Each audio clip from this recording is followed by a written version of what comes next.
Franchement, c'est le genre de match qui m'emmerde.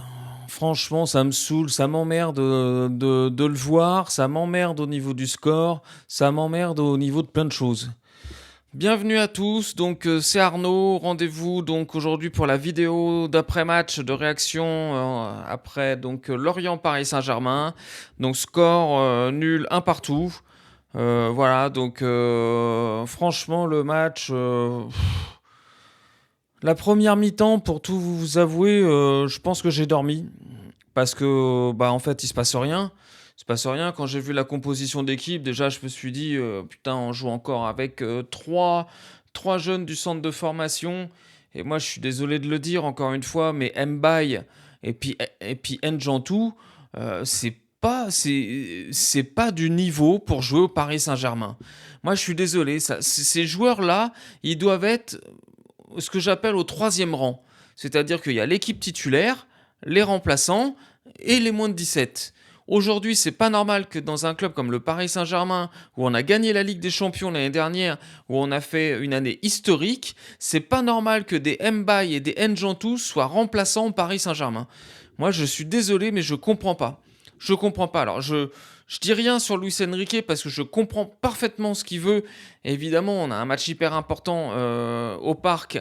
Donc, s'il doit faire tourner pour un match, c'est évidemment ce soir. C'est pas au parc quand il y a 48 000 Parisiens qui viennent qu'il faudra faire jouer les remplaçants ou les moins de 17. Ça, sur ça, je suis d'accord. Mais aujourd'hui, je suis désolé, mais ça a été une erreur au mercato d'été de ne pas avoir recruté davantage. Aujourd'hui, on n'a pas de remplaçant. Moi, je suis désolé, mais on a gagné la Ligue des Champions avec Vitinha, Neves, Ruiz.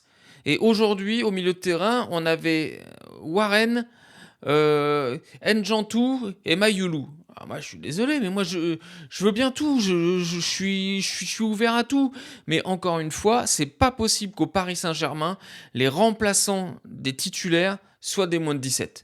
Moi, je suis désolé, mais non, non, non, ça c'est pas possible. Ça, moi, j'ai jamais vu ça. Moi, quand je regarde les grandes équipes anglaises, espagnoles ou autres, quand ils font rentrer quelqu'un, c'est un mec qui représente quelque chose. Ils ont des jeunes, mais les jeunes, c'est ceux qui font rentrer à la 80e, juste pour donner un peu de jeu, ou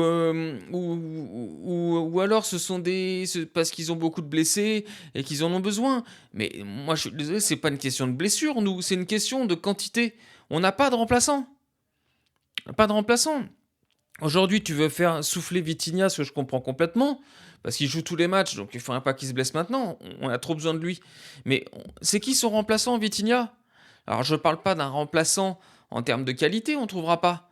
Mais en termes au moins entre N'Jantou et Vitinha, je pense qu'il y a un juste milieu à voir. Moi, je pense. Donc, première mi-temps, sincèrement, soporifique à mort. Ça m'a complètement saoulé de cette première mi-temps. J'ai regardé mon téléphone, je crois que je me suis assoupi deux trois fois.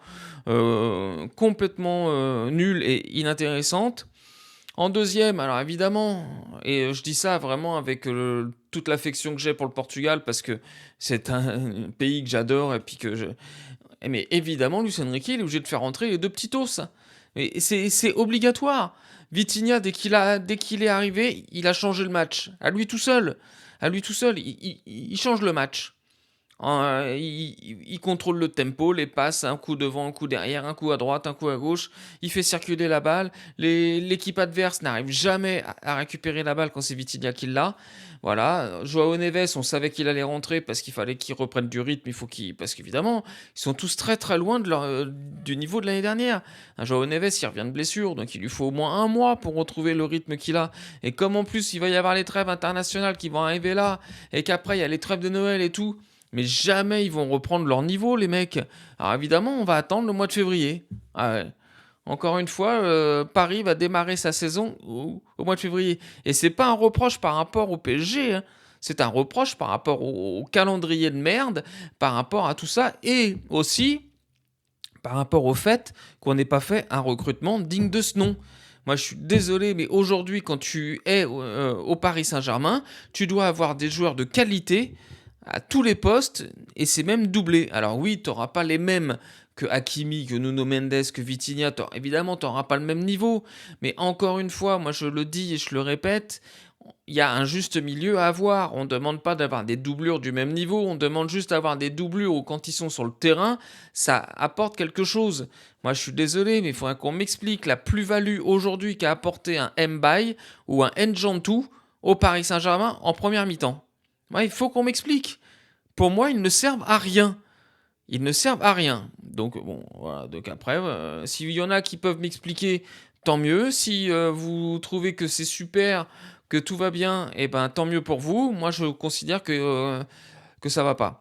Et puis il y a quand même une chose qu'il va falloir qu'on parle aussi. Mais on a des ailiers. On en a quand même quelques-uns. On a quand même Doué, on a Barcola, on a Gvara, on a Dembélé aussi qui est joué comme ça, on a même Mbaye. Mais on n'a pas un ailier qui percute. Alors, je sais pas ce qu'ils ont, ou alors c'est peut-être pas la journée, ça je peux le comprendre aussi. Mais on a zéro ailier qui percute. Vous savez, c'est le genre d'ailier où quand il prend la balle, il se met dans le sens du but, et puis il tricote un petit peu avec ses jambes là pour essayer de partir d'un côté ou de l'autre, et puis à un moment donné, il déclenche. Il déclenche pour partir en dribble, en vitesse, en force, enfin, suivant les qualités. Nous, ça n'arrive jamais. Donc Dembélé, il est évidemment à court de forme, mais ça c'est normal. Il a été blessé pendant 1 mois et demi, donc il faut qu'il revienne. Doué, il est tellement meilleur ce joueur-là quand il arrête de faire toutes ces conneries. Parce que les dribblés, les machins, les bidules, mais ça on s'en fout. On s'en fout de ça. Là t'es pas dans un match spectacle. T'es dans un match en Bretagne, à Lorient, où tu dois juste choper les 3 points. On s'en fout du bling bling, du Joga Bonito et tout. On s'en fout de tout ça. On s'en fout. Barcola, de toute façon, contre un bloc bas, il sert à rien. Et Gvara, va falloir qu'il commence un petit peu à retrouver son rythme aussi, lui, parce que sincèrement, ça commence à être un petit peu long. On est quand même au mois de novembre, là. On n'est plus. Autant septembre, je pouvais dire, ok, ils n'ont pas eu de préparation, c'était normal. Octobre, bon, ouais, bon, il faut un petit peu de temps aussi, il faut qu'ils montent en puissance et tout. Mais là, les gars, Luis Enrique, il vous gère comme pas possible à vous faire jouer une fois de temps en temps dans une petite pause, ceci, les trucs, cela. Mais quand vous rentrez, il faut y aller, il faut envoyer du bois, hein, les gars. Hein. Moi, je comprends pas ça. Je comprends pas. On doit marquer des points importants parce qu'on sait que ça reste toujours des points importants. Et non. Et non. Bah non, non, non. Moi, j'ai trouvé que sur ce match-là, on était partisans du moindre effort. Franchement, surtout devant. Hein. Partisans du moindre effort. Ça percute pas. Le seul qui a percuté, c'est Nuno Mendes, encore une fois, alors qu'il est latéral gauche. Mais les ailiers ne percutent jamais. Moi, j'ai vraiment un gros problème avec ça. Alors, il y a des tonnes de joueurs que je peux citer et qui sont, voilà, que je peux prendre en exemple. Mais moi, j'ai des joueurs en tête où quand ils ont la balle, hop, ils se mettent toujours dans le sens du but adverse et puis ça provoque. Ça provoque, ça avance un petit peu en faisant des petits pas, ça essaye un petit peu de déclencher, un peu ce que fait Nuno Mendes. Hein. Nuno Mendes, quand il a la balle, il essaye de faire des faux départs, il essaye de partir, il revient, il crochette, et puis d'un coup, paf, il accélère. Mais ça, ok, Nuno Mendes, il le fait très bien, mais c'est un latéral, c'est un défenseur de base, même s'il est exceptionnel. Mais nos ailiers, qu'est-ce qu'ils attendent pour faire ça? Franchement, mais on n'a pas déclenché un seul truc pareil. Ouais, franchement, je comprends pas. Moi, sincèrement, on a Nuno Mendes qui a été très bon. Vitinha, encore une fois, très bon. Bon, il a changé le match à lui tout seul. Il fait des passes, il fait des tirs du gauche en reprise de volée. Le mec, il fait tout ce qu'il peut. Il nous fait une dernière frappe qui passe juste au-dessus de la barre. Il fait tout ce qu'il peut. Et par contre, les avant-centres, il va falloir qu'ils se réveillent. Hein. Franchement, il va falloir qu'ils vraiment, vraiment, vraiment qu'ils se réveillent. Et puis, il y a des joueurs. Alors oui, l'année dernière, ils étaient euh, en pleine forme, en pleine possession de leurs moyens, dans un collectif ultra huilé, ultra tout ce que tu veux. Et c'est là où on voit l'importance du collectif qu'on avait l'année dernière. C'est que, à l'inverse de ce qu'on a vécu à Paris depuis des années, où c'était les individualités qui faisaient briller le collectif, là on a vraiment eu l'inverse, c'est que le collectif a fait briller les individualités. Parce que quand on voit que le collectif est un petit peu moins bon, comme actuellement, on voit que les individualités, elles sont pas ouf, hein. Elles sont pas ouf du tout. Là, je suis désolé de le dire, hein. Je suis vraiment désolé de le dire. Mais devant, moi, c'est surtout devant où ça m'inquiète. Parce que, encore une fois, sur un match comme aujourd'hui, on avait l'impression que nos ailiers, ils avaient peur de leurs défenseurs qu'ils avaient en face. Alors oui, on a compris que tous ces clubs-là qui jouent le bas du tableau, ça mise que sur des joueurs physiques, endurants, qui courent vite. Maintenant, évidemment, c'est beaucoup plus compliqué qu'avant. Avant, si on se souvient bien du temps de Zlatan quand il était à Paris, à la 60e minute, les équipes adverses, elles tiraient la langue. Elles en pouvaient plus, elles ont été bougées dans tous les sens, elles en pouvaient plus.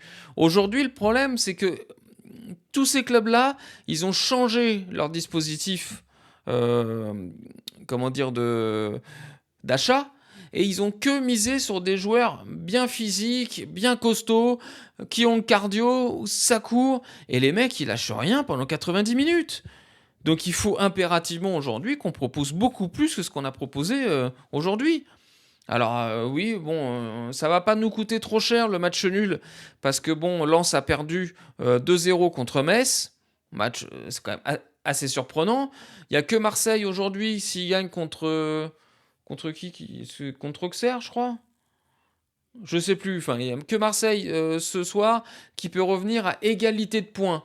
Alors je pense qu'ils seront devant au goal average parce qu'ils ont déjà un goal average supérieur à nous. Donc s'ils gagnent, ils auront forcément une amélioration là-dessus. Mais en tout cas, on sera à égalité de points. Donc on n'aura pas trop perdu. Mais enfin, moi, je suis désolé, mais enfin bon, moi je comprends ces matchs de merde. Tu joues à Lorient un mercredi soir à 19h, il pleut, c'est un match. Je suis complètement d'accord avec ça. Mais franchement, va falloir quand même un petit peu se bouger le cul aussi, hein. Moi, je veux bien, Luis Enrique, il fait tout ce qu'il peut pour l'équipe, mais il faut que les joueurs qui sont sur le terrain, il faut qu'ils y aillent, hein. C'est à eux aussi de faire un petit peu les choses, hein. Alors bon, là, aujourd'hui, on a Doué qui s'est niqué, donc ça doit être une rupture de l'ischio, donc on le reverra pas avant l'année prochaine. Comme ça, au moins c'est clair, là c'est vraiment une rupture. Là, il peut pas mettre le pied par terre, c'est terminé pour lui. Et moi, j'attends vraiment le mercato d'hiver, parce qu'il va quand même arriver assez vite, hein, dans un mois et demi, hein, le mercato d'hiver. Ouais. Ouais, enfin ça c'est la trêve hivernale. On sait que le mercato démarre début janvier, mais on va dire allez dans 2 mois mercato. Et moi je veux qu'on recrute des joueurs, hein. Je veux qu'on recrute des joueurs. On a des joueurs à recruter, que ce soit au milieu de terrain. Il nous faut un vrai avançant, quelqu'un qui est capable d'apporter quelque chose. Parce qu'encore une fois, Ramos, je l'aime bien. Et je pense sincèrement qu'il y avait penalty à la 95e minute, là. Il y a quelqu'un où il veut démarrer, il y a contact sur son pied. Mais encore une fois, pourquoi qu'il n'y a pas la VAR? Pourquoi qu'il n'y a pas la VAR sur ça? Moi, je ne comprends pas. Pourquoi quand c'est Paris, on va jamais voir la VAR? Moi, je suis sûr que cette action-là, elle arrive pour Lorient à l'inverse, mais on va voir la VAR, on fait appel aux satellites, on fait appel à Starlink, on fait appel à tout pour vérifier s'il n'y a pas un contact entre le défenseur parisien et puis l'attaquant de Lorient. Donc moi je comprends pas. On a une facilité, les arbitres ont une facilité de dire non aux joueurs du PSG que je trouve juste hallucinante. Donc voilà, donc bah écoutez, c'était la petite réaction d'après-match. Dites-moi ce que vous en pensez, vous en commentaire. Moi, franchement, le genre de match que je déteste. Donc ça me saoule plus qu'autre chose de regarder ce genre de match. Donc voilà, donc dites-moi ce que vous en pensez. Si la vidéo vous a plu, un petit like, abonnez-vous, mettez la cloche, mettez un commentaire, mettez tout ce que vous voulez, qu'on discute de ça. Moi, ça me dérange absolument pas. Donc voilà, donc demain, je vous fais la vidéo d'analyse et de notes des joueurs. Alors je vous préviens, ça risque de pas être ouf, hein. Je pense sincèrement que je vais être un petit peu costaud au niveau des notes, parce que vu ce que j'ai vu ce soir, il y en a pas beaucoup qui méritent la moyenne, hein. Donc voilà. Donc je vous dis, bonne soirée à tous. Ciao, ciao, en espérant que Marseille ne gagne pas. Mais bon, ils jouent à domicile, donc ça va être difficile quand même, mais bon, on sait jamais. Donc à demain. Ciao, ciao, bonne soirée à tous.